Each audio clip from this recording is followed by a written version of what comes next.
We're going to talk all about elderberries today in this live session. So welcome. My name is Josh Gardens. I'm here. I'm going to be your host for the next bit. If you're just joining, we're talking elderberries. We've got one here behind us. It is flowering right now, and it is beautiful. So we're going to talk all about the different types of elderberries. We're going to look at American elderberries, talk about European elderberries. Let's just see how many times I can say elderberries in this video. So if you're just joining, we're going to be going into pollination requirements of elderberries. We're going to be looking at how they grow, how you can actually propagate your own elderberries. Before we dive into the topic, thank you all. Hey, hi there from the UK.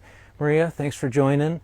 We're going to be talking about one other thing. And one other thing I want to talk about before we get into elderberries is I just released an ebook, and it is all about container fruit trees. If you're interested in growing fruit in containers, I've got this great ebook packed full of knowledge. It goes into the 3 keys of growing fruit successfully in containers. I've been doing that for 10 years now.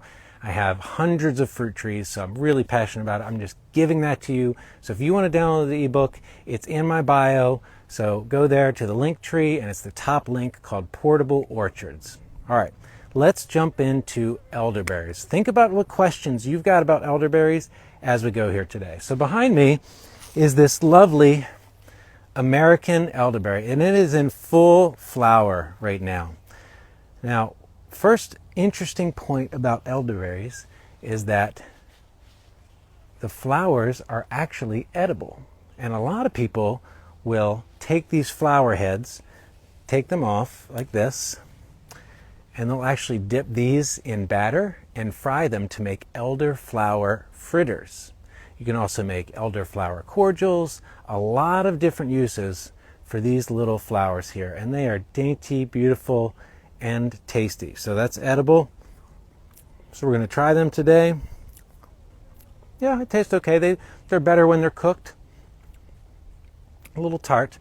But the flowers themselves are the first edible part, and great question, Whiskey Swamp Garden there. We're going to talk all about propagating those branches here shortly.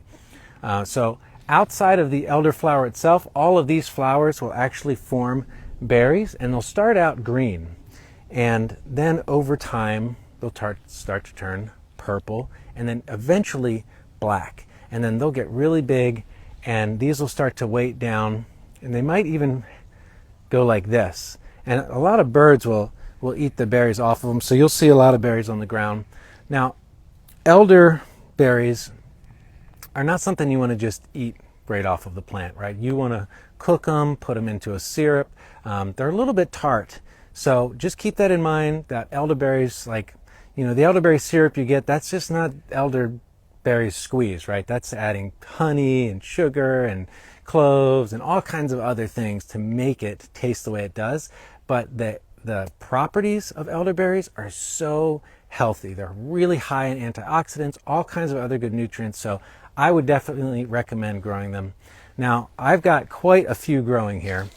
And if we go back, you can actually see this is one of 4 patches of elderberries I've got growing. Now, I've planted these along the edge of the woods, and they do really well in part shade. You can grow them in full sun, and you'll see those along the highway in full sun. But they do well in part shade. So a lot of times you'll see them up against the border of trees or along, the road and sort of the edges of the forest. And that's where they're really popular. So let's walk down here a little bit. I'm going to show you some of the other ones.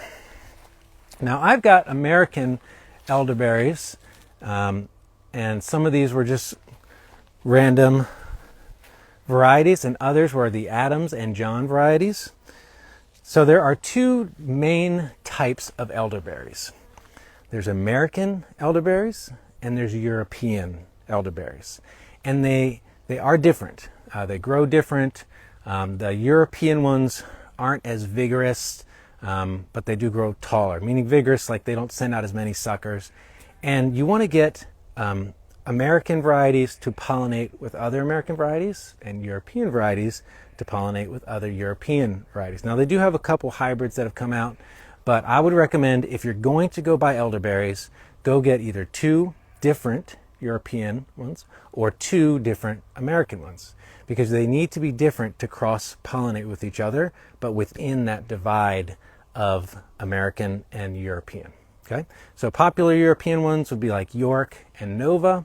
Popular American ones would be Adams and Johns. And there's a bunch more out there, so you can do all the research on varieties, but I love them. These are actually ones I had growing in my backyard, and I took a bobcat and pulled them all up because I had to clear out the space. I made the mistake of planting them around my apple trees, and they spread via sucker. So I'm going to show you their growth pattern here shortly. Let's keep walking. All right, so we've got another patch down here, and you can see that, again, these are growing along the edge of the woods. So you've got this thick one here. You've got some more down there. And I've planted 3 different bunches here. And they'll actually grow. Let me see if I can lower this for you. They'll grow out of the ground like this. So all of these came from this plant here. And all of this just grew in the ground and sort of spread and came up. And so when you're pruning elderberries, what you want to do is you want to take out the old growth. So see this here?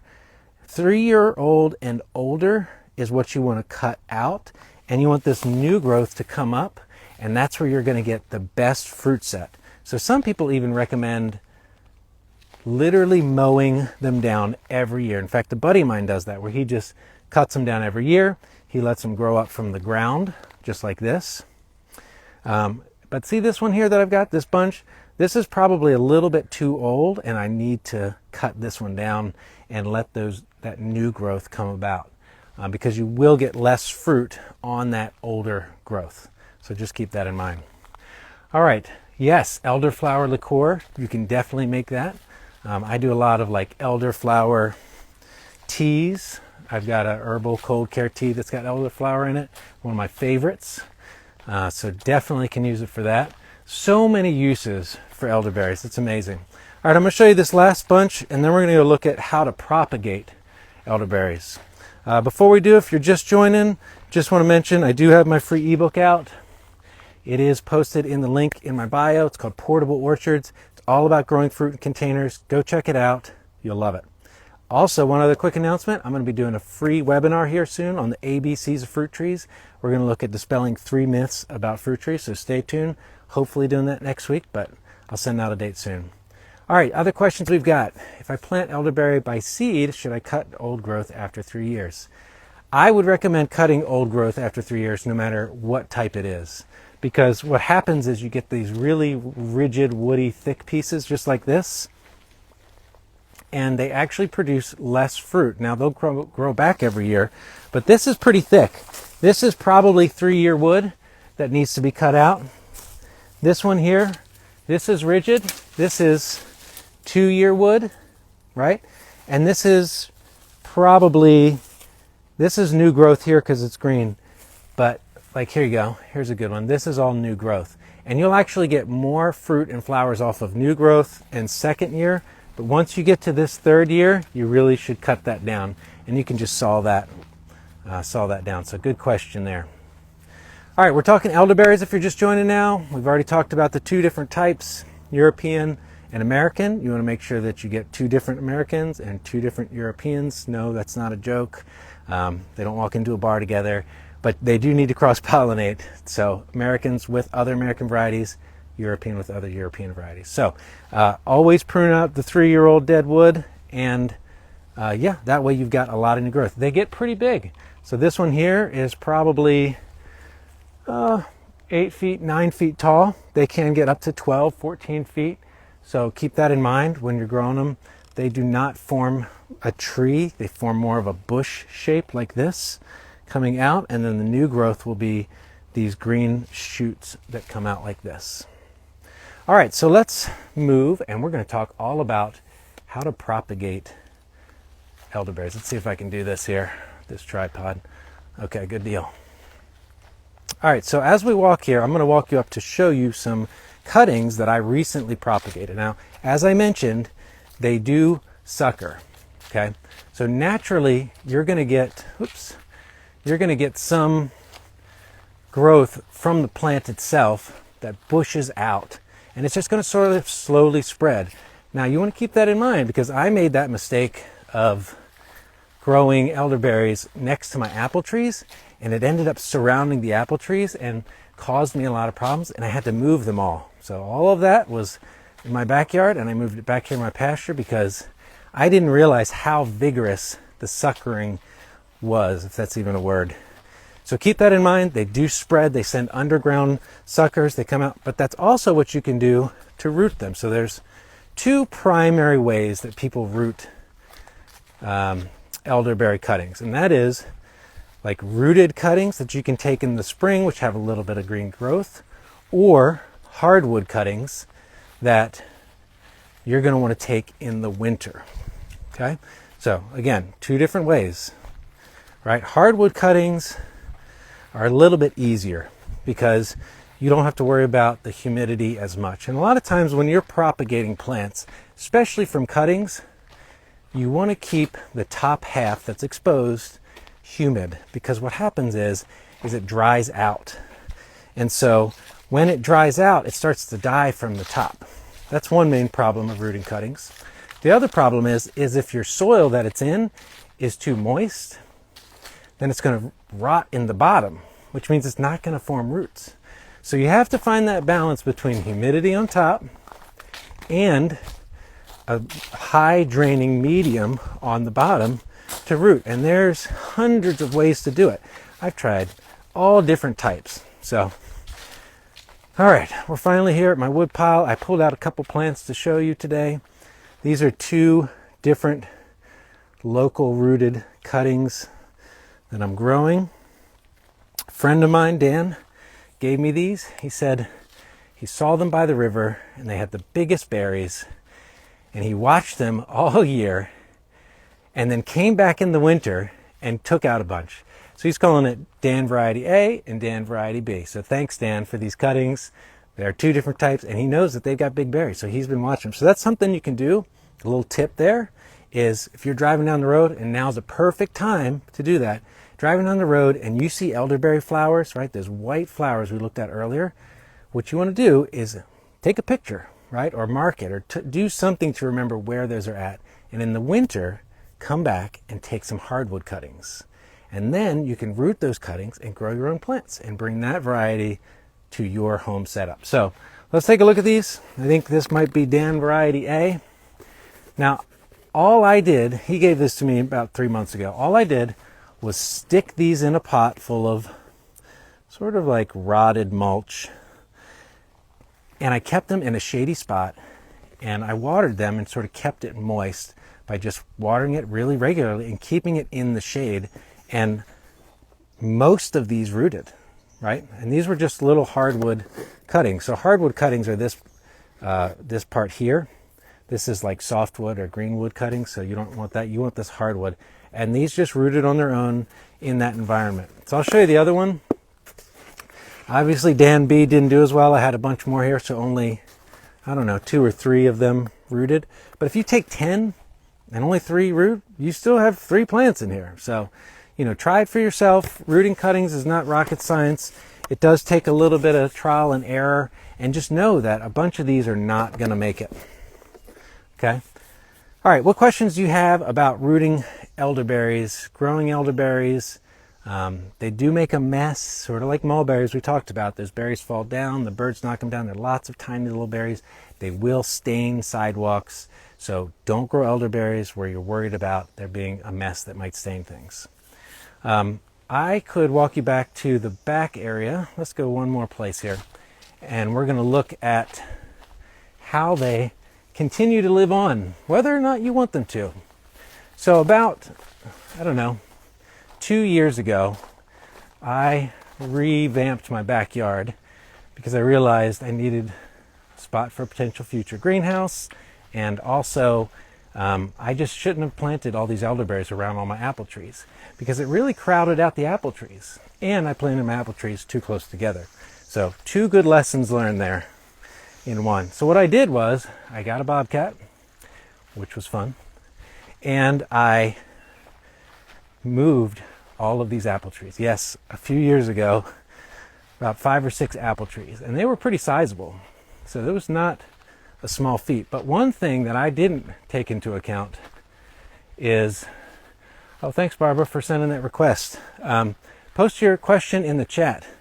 I'm not able to do the view request quite yet, but still figuring this out. Thanks for your patience. So one thing I didn't take into account was how 2 years later in the soil, I would still get elderberries popping up. So see this right there? That's an elderberry plant. And I've cut that thing down 10 times. 10 times.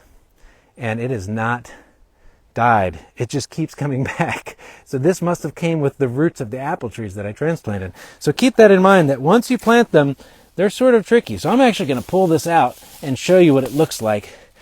But this white here, this is what the underground root system looks like. And if I were to just bury this in a pot like that and maybe cut off here, that would probably root. And that's why it stayed present in my yard despite me not wanting it in this backyard area.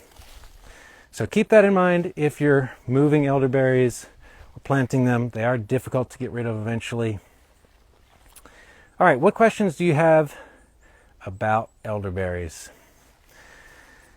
They do make a beautiful plant and a beautiful bush and even better berries. Any last questions for today? Awesome. Well, I appreciate y'all watching. Again, check out my ebook. Go to my link tree. It's in my bio under link tree, and it'll come up Portable Orchards. It's the top one. And stay tuned. I'm going to be doing more educational resources.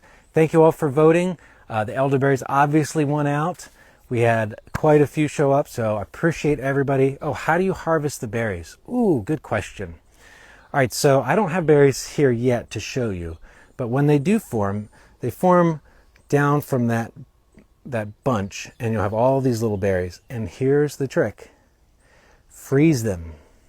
Like, depending on what you're using them for, freeze the berries, pull them out of the freezer, and then use a fork to pull them away. A lot of people do that. Some people will not freeze them and just pull the fork away. I've used the freezing method.